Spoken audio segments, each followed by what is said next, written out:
Hello दोस्तों, उम्मीद करते हैं कि स्वस्थ हैं, मस्त हैं। आज की वीडियो में हम जानने वाले हैं कि कंप्यूटर में एमएस विंडोज का क्या भूमिका है और एमएस विंडोज क्यों इतना जरूरी है कंप्यूटर के लिए।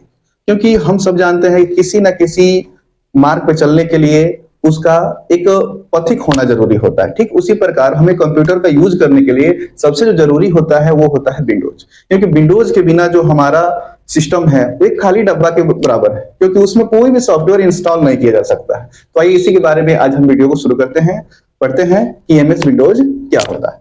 जैसे कि हमने बोर्ड पर लिख रखा है कि व्हाट इज एमएस विंडोज, यानी एमएस विंडोज क्या होता है। इसी के बारे में आज हम लोग डिस्कस करने वाले हैं point by point. MS Windows is a single user multitasking operating system। जैसे कि यहां दिखाई दे रहा है कि MS Windows, अब सबसे पहले हम ये जान लें, यहां हमने लिखा है MS। इस MS का पूरा नाम क्या होता है? तो M से हम बोलते हैं माइक्रो और S से हम बोलते हैं सॉफ्ट।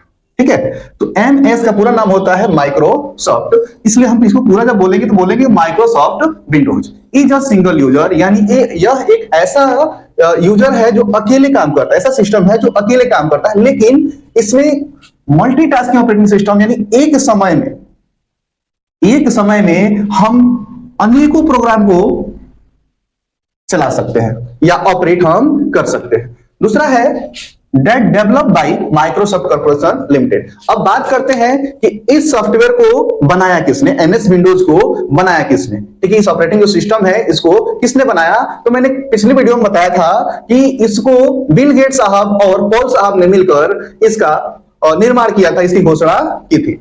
तो that developed by Microsoft corporation limited, यानी इसको बनाने वाला जो कंपनी है वो कौन सी कंपनी है? तो माइक्रोसॉफ्ट कॉर्पोरेशन लिमिटेड है जिसने इसका निर्माण किया।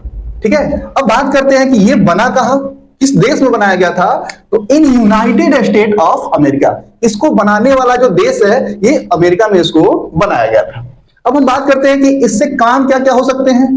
इट इंक्लूड, क्या क्या इसमें इंक्लूड किया गया है? तो इसमें इंक्लूड ये किया गया कि द क्रिएट और न्यू फोल्डर, मतलब एक नया फोल्डर बनाने के लिए हम इसका काम करते हैं।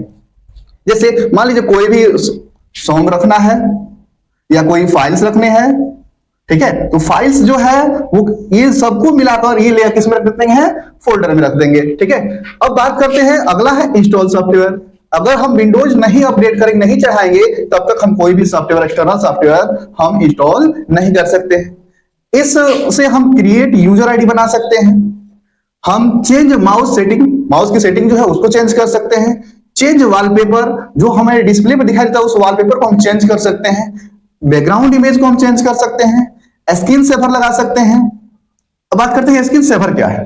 तो स्क्रीन सेवर का मतलब है कि अगर हम सिस्टम पे काम कर रहे हैं और सिस्टम को हम 2-4-5 सेकंड, 10 सेकंड या मिनट के लिए जैसे हम टाइमिंग सेट करते हैं, छोड़ देते हैं, ठीक ना, उसके अकॉर्डिंग हमारे डिस्प्ले पर एक इमेज आता हुआ दिखाई देता है। ये काम तभी करता है जब हम स्क्रीन सेवर अपने सिस्टम में लगा के रखते हैं। ओके, अब बात करते हैं साउंड इफेक्ट की। किसकी बात करते हैं? Sound effect. अब ये साउंड इफेक्ट क्या होता है? साउंड इफेक्ट का मतलब होता है कि हम अपनी सिस्टम साउंड को क्या करना है, एक्सटर्नल साउंड जो है उसको कैसे कंट्रोल करेंगे, ये सारी चीजें इस साउंड इफेक्ट सेटिंग में हो जाती है। That's all.